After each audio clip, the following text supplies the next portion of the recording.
Ora bem, então vamos lá começar. Então, temos um convidado nesta aula, o Sr. Celestino Brasileiro, por duas razões em particular.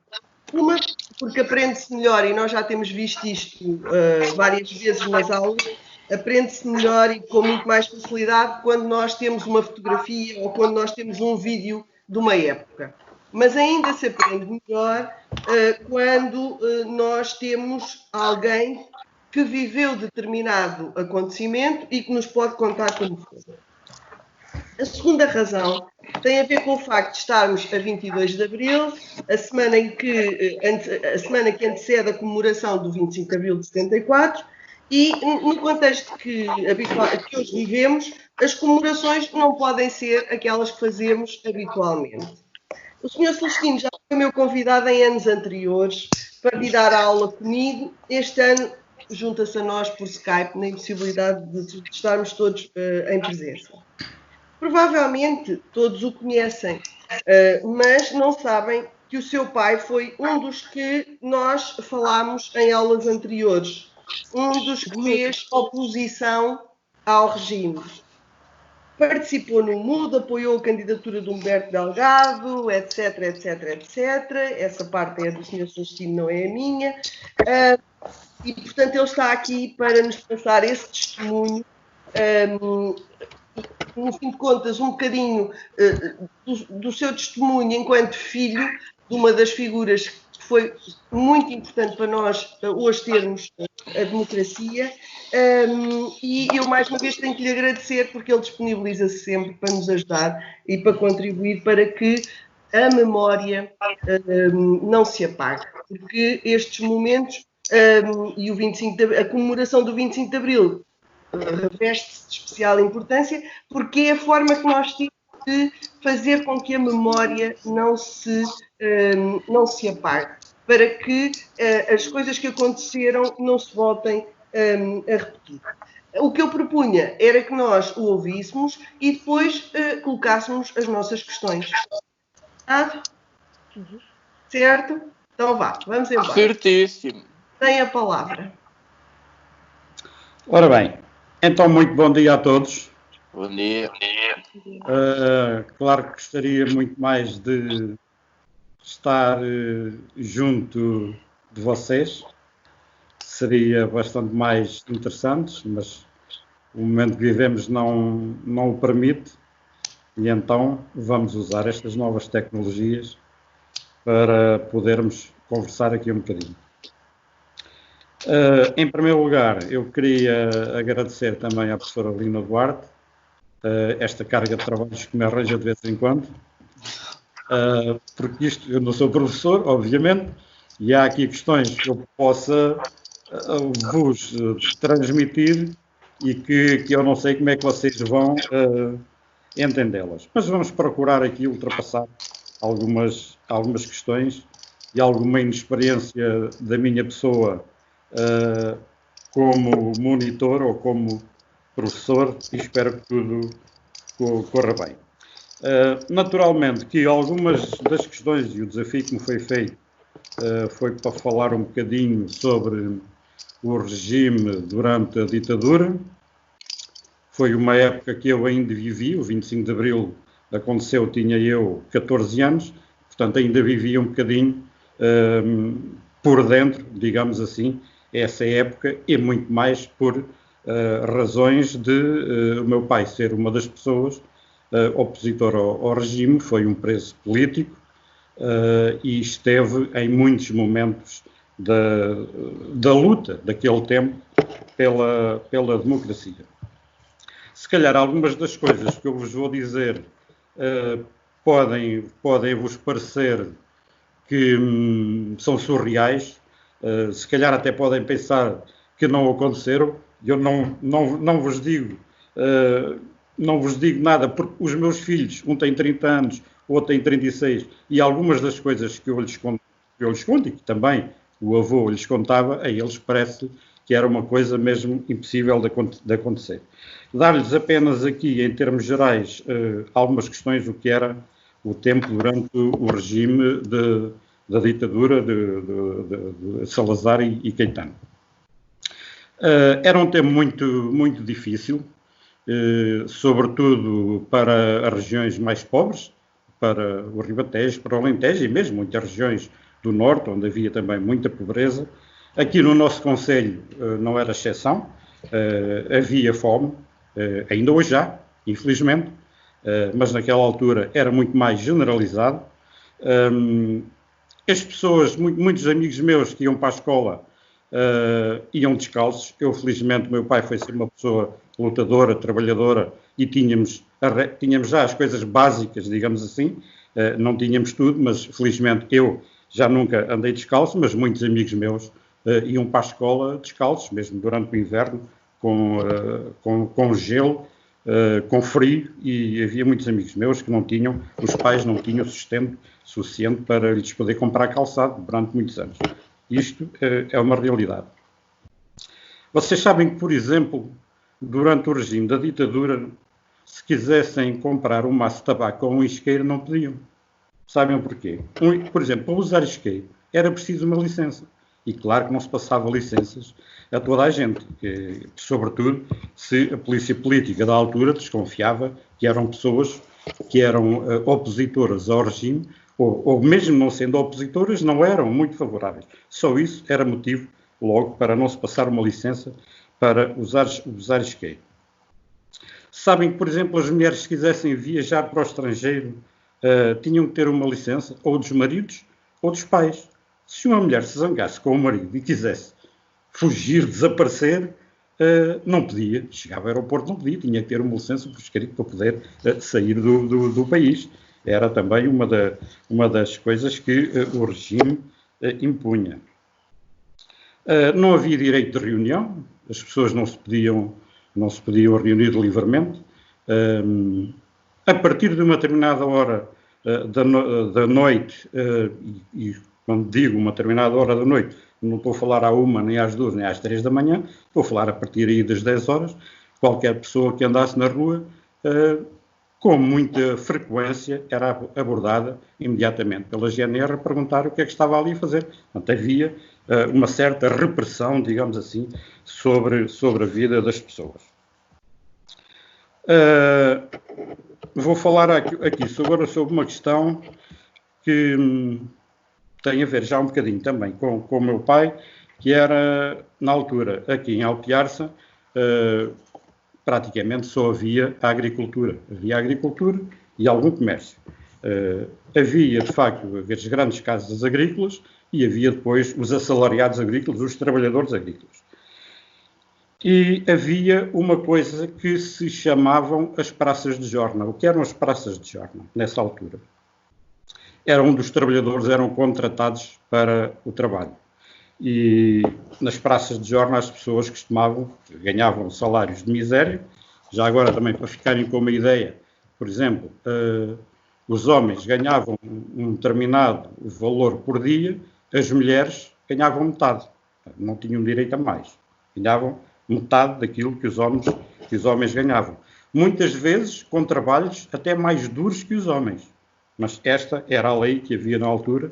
Portanto, era estipulado um determinado preço para os homens, pois as mulheres ganhavam metade desse preço. Nessas praças de jornal, aqui em Alpiarça foi sempre um concelho onde a oposição ao regime de ditadura e a luta pela liberdade e pela democracia acontecia muito. As pessoas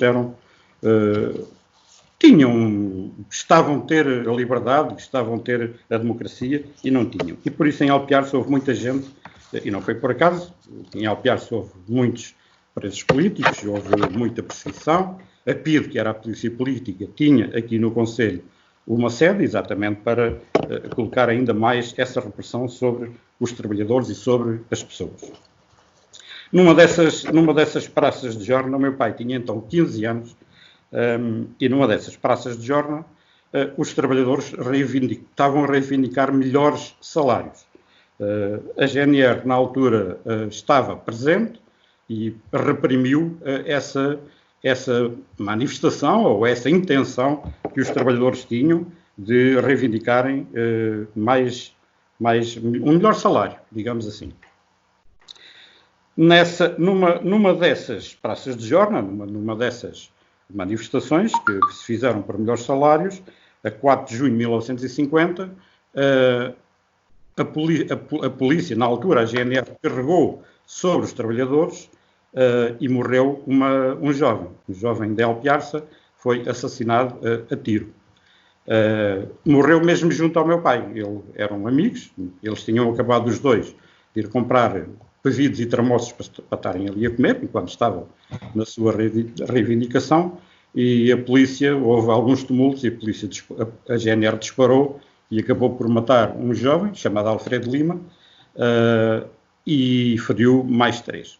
Portanto, foi aí, com 15 anos, que o meu pai ganhou a consciência de que era preciso lutar por uma situação diferente e que era preciso pôr termo à repressão e era preciso conquistar liberdades e era preciso conquistar a democracia. Portanto, foi a partir daí que ele ganhou consciência política e que começou a participar mais ativamente na luta contra o regime. Portanto, essa luta valeu-lhe a prisão mais tarde, em 1962, foi preso em outubro de 62. Esteve preso na prisão do Aljube e depois, mais tarde, na prisão de Caxias. E quando regressou, naturalmente, recomeçou novamente a sua luta, como todos os resistentes ao regime costumavam fazer. Já lá vamos à história ainda do meu pai, mas só dar-lhes aqui mais algumas questões provavelmente não vêm nos livros. Eu peço desculpa se vos vou amassar aqui com algumas coisas, mas, por exemplo, também durante o regime, os jovens e as mulheres não podiam votar. Portanto, o direito de voto aos 18 anos só foi conquistado depois do 25 de Abril. Os jovens e as mulheres, porque as mulheres também não podiam votar. A guerra colonial era o terror, digamos assim, dos rapazes, dos mais jovens, porque sabiam que quando tivessem 19, 20 anos, muito provavelmente iriam parar a uma das colónias e teriam que fazer uma guerra, que era uma guerra injusta, mas que foi imposta pelo regime ditatorial de Salazar. Essa guerra durou desde 1961 até 1975 e nessa guerra perderam a vida 8.289 jovens portugueses. Para além dos feridos, foram muitos e que ficaram com deficiências e mazelas permanentes. Como já disse, a polícia política praticamente aqui em Alpiaça andava sempre na rua. Se visse um juntamento de 3 pessoas ou 4, eram abordadas sempre, perguntar o que é que estavam a fazer juntas. Então, não havia qualquer tipo de liberdades para as pessoas durante o regime. Depois, há coisas que hoje são banais para nós, são situações perfeitamente normais, mas, por exemplo, durante o regime, não qualquer tipo de subsídio, não havia subsídio de férias, subsídio de Natal, não havia subsídio de doença, de maternidade, muito menos de parentalidade. Portanto, não havia qualquer tipo de proteção, digamos assim, às pessoas e muito em particular, claro, quem mais sofria com isto eram as famílias mais pobres. O analfabetismo também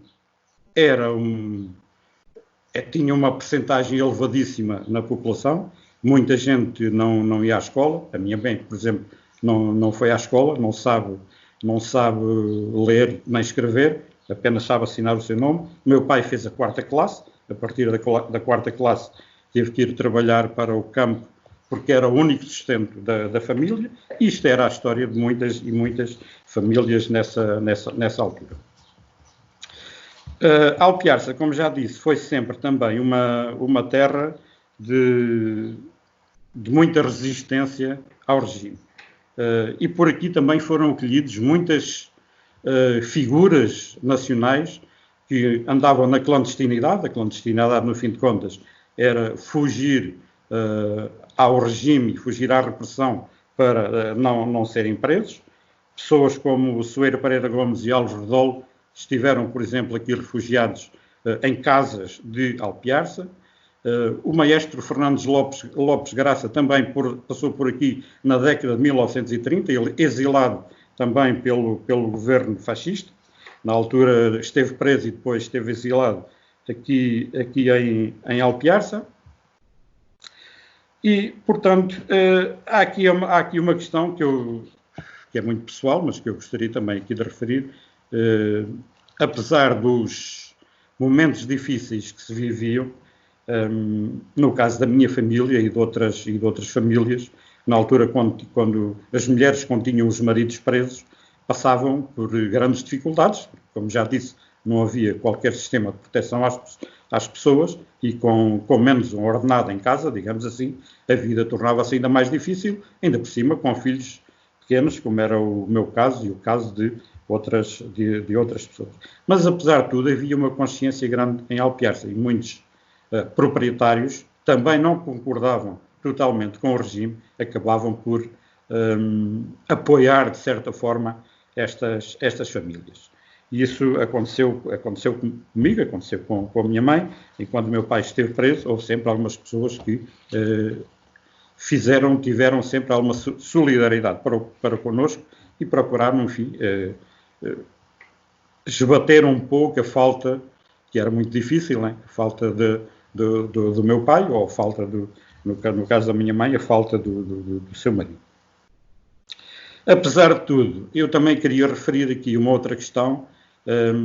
Nas prisões, o meu pai aprendeu muita coisa na prisão. Parece uma questão um bocado complicada, mas porque havia na prisão, quando os presos estavam juntos, havia pessoas também que eram pessoas já formadas, eram médicos, eram engenheiros, e então havia uma escola dentro da prisão. E foi aí que meu pai aprendeu também muita coisa com essas pessoas e criou aí grandes amizades que duraram para a vida. Uma delas, por exemplo, provavelmente, não sei se vocês ouviram falar, mas os vossos pais, se calhar, e os vossos avós ainda melhor, devem ter ouvido, que era o Vasco Granja, que chegou a ter um programa de animação na televisão portuguesa. Bom, chegados ao 25 de Abril, há aqui uma questão que se põe muita vez e que se costumava colocar muito às pessoas, que é uma pergunta que se fazia com alguma frequência, que é: onde é que estavas no 25 de Abril? Ora bem, eu no 25 de Abril, eu estava a estudar, andava no 5º ano, na altura, julgo que agora será o 9º ano, eu tinha 14 anos. Eu estava a estudar e, como não tínhamos televisão, eu só tive uma televisão, em casa dos meus pais nunca tive televisão. E quando casei também só tive televisão já com 22 anos.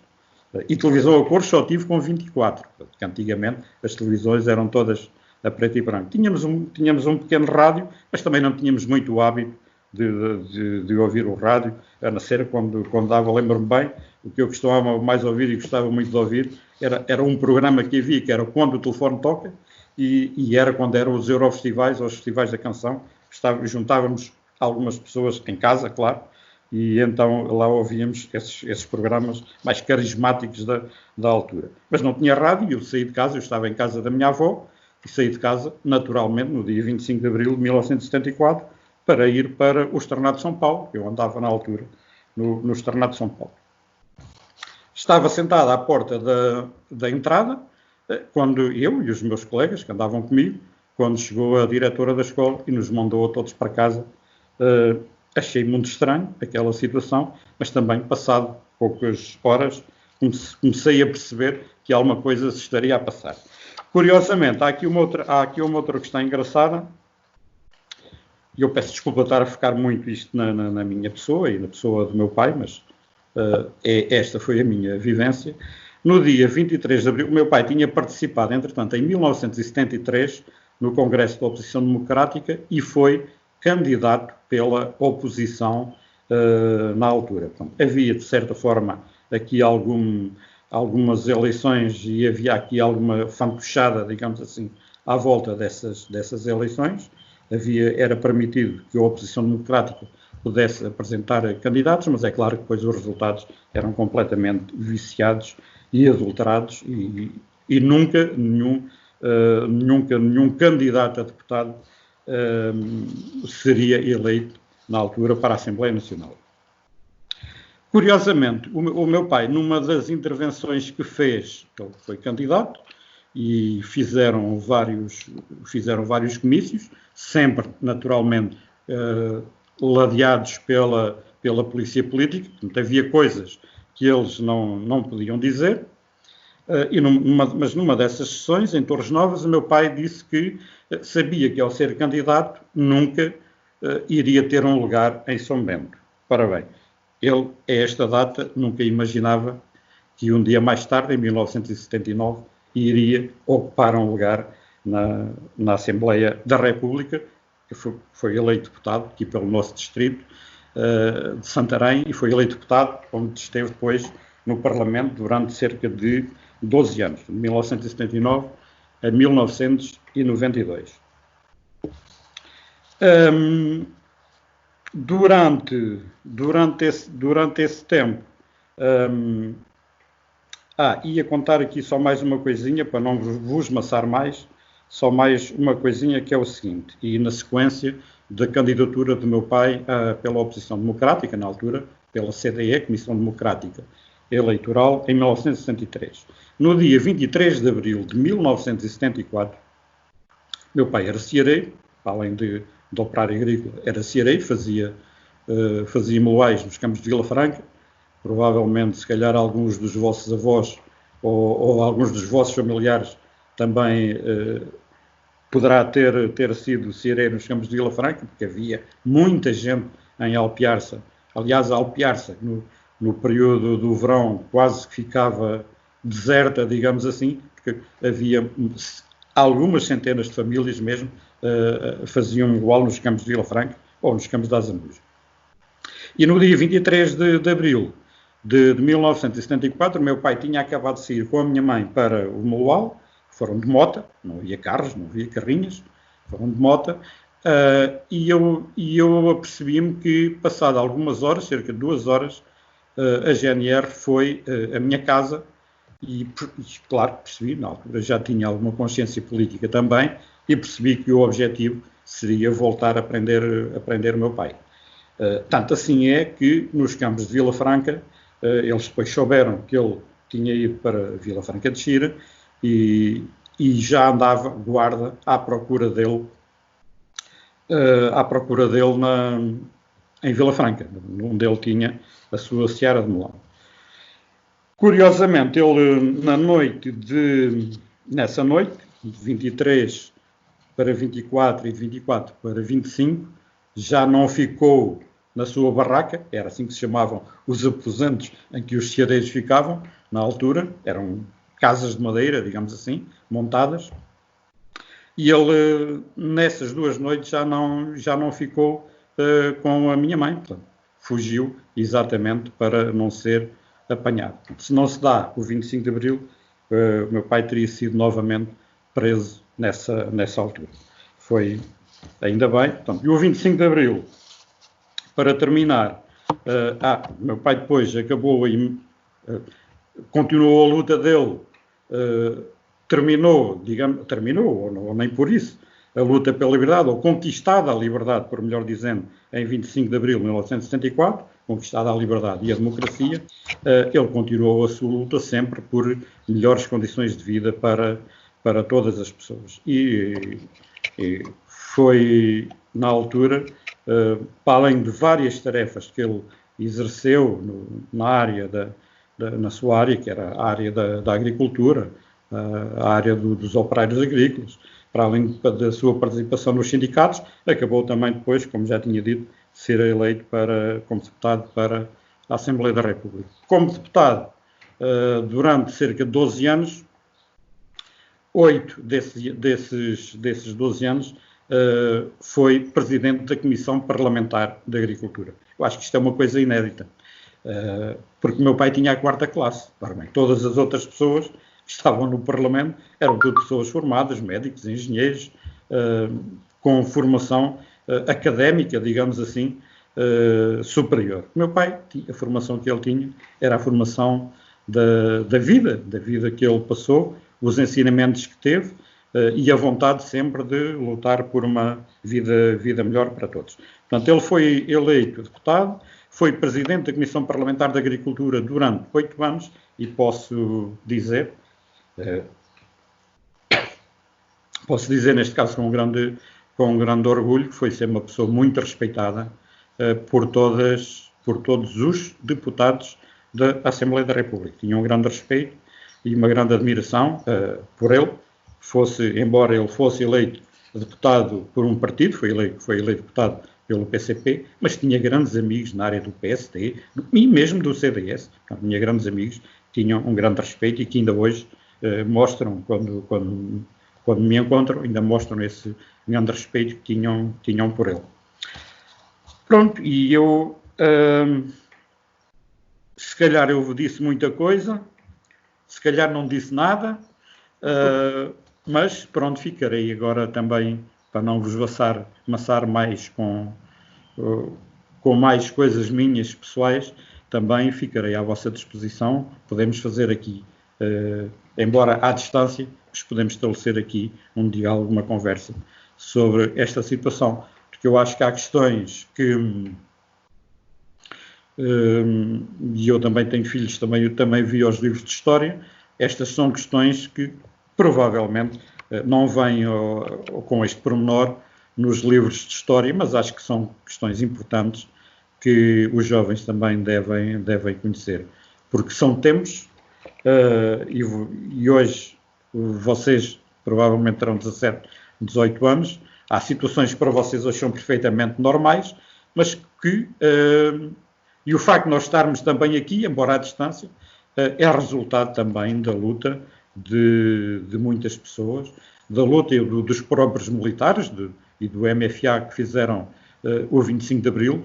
O 25 também apareceu um pouco, embora os governos na altura já de Marcelo Caetano estivessem já um pouco também esgotados, mas naturalmente os militares, os capitães de Abril, acabaram por dar aquele empurrão final que era preciso para acabar com o regime ditatorial. E em boa hora o fizeram também, porque hoje podemos estar livremente aqui a conversar, podemos andar livremente na rua, as mulheres se quiserem ir para o estrangeiro podem ir.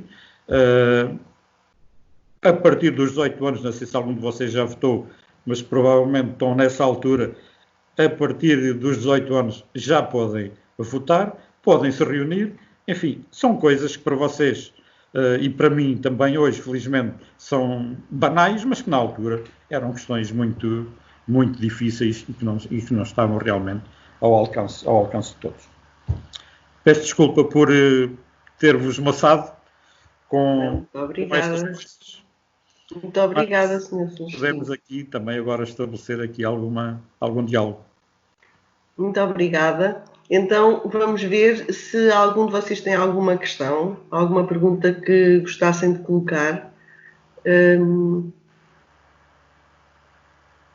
Não é todos os dias que a gente tem um convidado na aula, portanto, devemos aproveitar essa ocasião. Eu, enquanto vocês pensam eventualmente em alguma pergunta que gostassem de colocar, queria só dizer-vos que tive ainda a oportunidade de conhecer o pai do Sr. Celestino e de o convidar também para a nossa escola. Ele esteve lá a falar para os alunos e a passar o seu testemunho, assim como outras pessoas da Alpiarça que também estiveram envolvidas na luta contra o fascismo. E para prepararmos esses encontros com alunos, reuni-me várias vezes com ele e considero que foi uma honra conhecê-lo. É daquelas pessoas que, quando nós olhamos para ela, sentimos que estamos em frente de uma pessoa verdadeiramente... Olha, aquela questão que nós estudámos do se isto é um homem, das qualidades para ser verdadeiramente humano, a propósito do livro do Primo Levi, eu sempre senti, quando estava em frente do Sr. Álvaro Brasileiro, sempre senti que tinha ali, assim, um verdadeiro ser humano. ele, assim como alguns outros anónimos, não faz parte dos livros de história, porque o livro de história não consegue referir todos aqueles que contribuíram, não é? Mas o que é facto é que os grandes acontecimentos históricos só se realizam às custas de todos os contributos de todos estes anónimos. E no caso dele, queria só dizer-vos que o considero um verdadeiro herói, porque ele tinha todas as qualidades de herói. Era uma pessoa exemplar, uma pessoa que impressionava. E por isso não é de admirar que nas outras bancadas dos outros partidos na Assembleia da República os outros deputados tivessem esse respeito por ele e o admirassem, porque realmente ele era uma pessoa impressionante. E agora vamos passar então às vossas questões. O que é que vocês gostariam de saber? Imaginem o Sr. Celestino pequeno, o seu pai na prisão, sua mãe a passar as dificuldades de estar sozinha e as preocupações de ter o marido preso. Imaginem-no em várias situações da vida e vejam o que é que gostariam de saber. Eu tenho uma questão que anotei aqui. Então, vá-o. Era para perguntar como é que foi vista a morte do jovem na Praça de Jornal.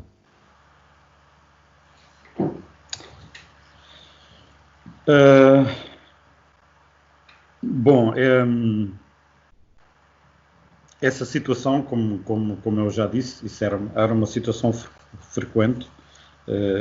Aqui havia muitas vezes as praças de jornal, como já disse, era onde os trabalhadores iam procurar trabalho.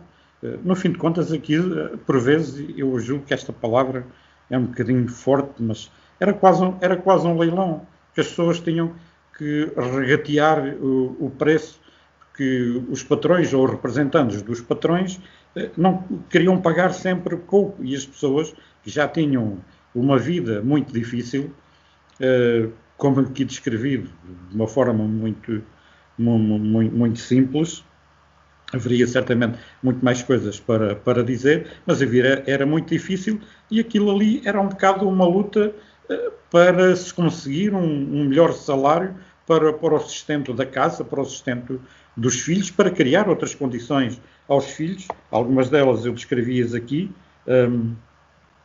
E então, nesse dia, como disse, meu pai tinha 15 anos, portanto já andava a trabalhar no campo, e foi o que lhe fez despertar. Ficou naturalmente revoltado, como ficaram todas as pessoas. Aliás, nesse dia, para além, como disse, da morte de um jovem, e para além de ficarem outros 3 feridos, na altura depois, a GNR disse, para se defender, que tinha disparado os tiros para o ar e que aquilo foi um ressalto. Enfim, claro, procuraram se defender, mas o que é certo é que os tiros não foram para o ar, portanto não foram para o ar que mataram de facto aquele jovem. E nessa altura a revolta foi muito grande, tão grande ao ponto de e cerca de uma dezena de pessoas nesse mesmo dia também terem sido presos pela GNR, exatamente pela revolta que se formou logo a seguir. Depois, esse jovem, o jovem que foi morto, a família nunca mais teve acesso ao corpo. Soube-se mais tarde que tinha sido sepultado no cemitério em Santarém, às escondidas, para ninguém saber, e só depois do 25 de Abril, julgo que em outubro ou novembro de 1974, foi possível trazer o corpo do jovem Alfredo Lima para Alpiarça. Posso-vos dizer que foi uma manifestação impressionante. Cerca de 3.000 pessoas acompanharam o corpo desse jovem depois até ao cemitério de Alpiarça. Foi realmente uma prova da revolta das pessoas por aquilo que aconteceu ou que tinha acontecido uns anos antes. Eu aproveito já agora, isso acabou também por despertar muitas consciências na altura, que era preciso acabar com aquele estado de coisas. Não era justo as pessoas estarem a reivindicar melhores condições para as suas famílias, não era justo e serem reprimidas daquela maneira, com a morte de jovens. Aliás, pelo país fora também foram assassinadas outras pessoas, como a Catarina Eufémia, uma jovem alentejana que estava grávida na altura, também numa situação parecida com esta, embora não fosse numa praça de Jorna, mas também na luta por melhores condições de vida para os trabalhadores, também acabou por ser assassinada. E para além de outros assassinatos que a própria PIDE fez durante o período do fascismo, a muita gente que se opunha, para além das prisões, houve também muitos assassinatos. E a morte desse jovem foi realmente também um marco importante para despertar muitas consciências no nosso concelho e aqui na nossa terra, que de certa forma já era uma terra progressista, digamos assim. Só lembrar também que a própria implantação da República teve muito que ver também com alguém da Alpiarça, o José Relvas, vocês devem conhecer certamente, foi um grande republicano na altura e foi quem proclamou a República da varanda da Câmara de Lisboa na altura, em 1910.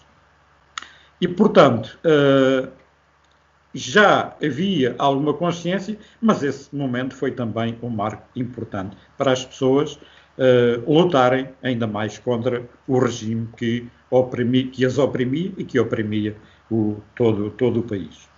E já agora, se me permite, professor, eu gostaria de falar aqui num projeto que hoje existe, é um projeto da Câmara Municipal de Alpiarça, que é o projeto de ruas e casas com histórias. É precisamente no local onde o jovem Alfredo Lima foi assassinado, existe uma placa que lembra exatamente esse dia. E essa placa encontra-se ali, próximo ali do mercado, próxima também ali do Largo Vasco da Gama, não sei se sabem onde é que é, mas é ali próximo ali do mercado municipal, nas Traseiras, que era, no fim de contas, ali onde se realizavam as praças de Jorna, perdão.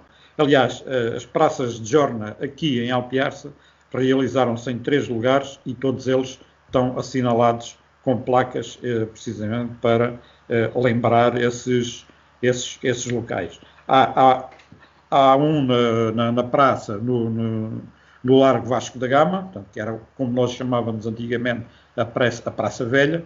Há um outro mesmo junto ao mercado municipal, nas Traseiras, em frente a um café Claro, também era onde funcionou durante alguns anos essas praças de Jorna, e há um outro no Jardim Municipal, no topo do Jardim Municipal, ali próximo daquele ponto de carregamento elétrico, que ali existe agora. Há uma placa também que assinala o local também onde existiam as praças de Jorna. Portanto, um dia, se quiserem, eu julgo que a Câmara estará neste momento a preparar um roteiro exatamente com esse projeto de ruas e casas com história, e esse momento está assinalado o local preciso onde tombou o jovem Alfredo Lima. Se quiserem lá passar, julgo que terá interesse, fica também ao vosso critério, ao critério da professora, mas seria interessante também, e já que o jovem, como é o nome, desculpa, fizeste a pergunta?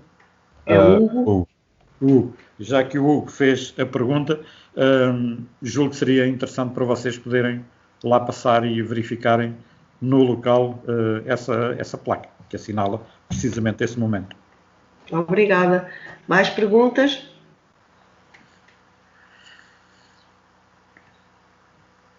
Rodrigo, Vitória, Bia, Mariana, Andra, vá lá, malta. Não é fácil fazer perguntas sobre essa época, professora. Eu sei que é um eram momentos muito difíceis e que, vividos por dentro, digamos assim, eram, às vezes, até para nós, para quem os viveu, é difícil de explicar. Uhum. Eu tive algumas dificuldades, e o meu pai também, em explicar algumas dessas coisas aos meus filhos. Uhum. E ele já tem 30 anos hoje.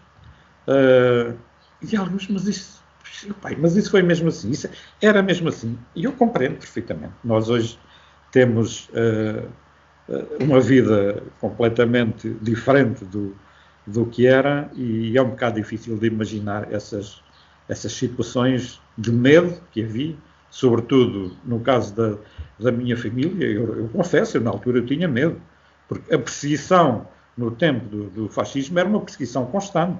O meu pai, mesmo quando estava fora da prisão, era perseguido. A GNR entrava no meu quintal à noite e eu ouvia os passos dele, e não foi só uma vez que o meu pai não tinha que fugir da cama para poder livrar-se de ser novamente apanhado. Portanto, aquilo era um medo constante que nós vivíamos, não tenho vergonha nenhuma de o dizer.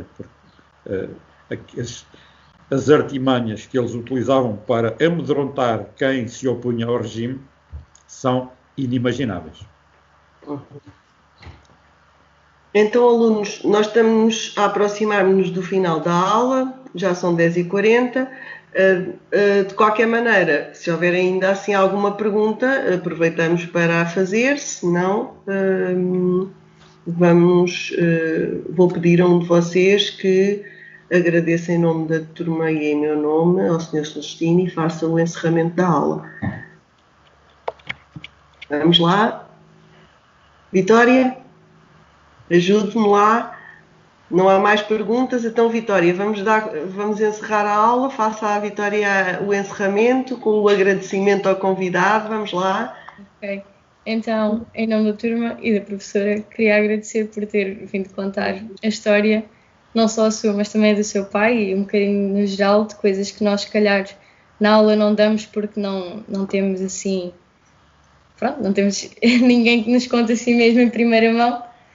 E acho que ouvir estas histórias assim nos ajudam mais a perceber o que é que realmente se passou e ajudam-nos a ter uma sensibilidade maior em relação ao assunto.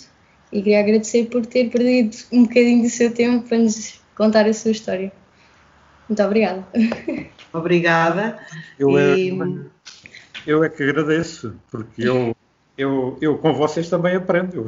Estamos todos a aprender uns com os outros, e isto para mim também é uma experiência bastante gratificante.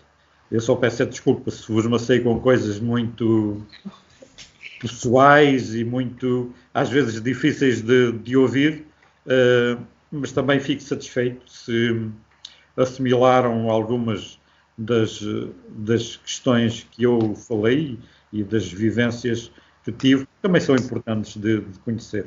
Porque, como disse, são tempos que não queremos de forma alguma que voltem, e tenho certeza que não irão voltar, porque isso seria um retrocesso enorme para o nosso país.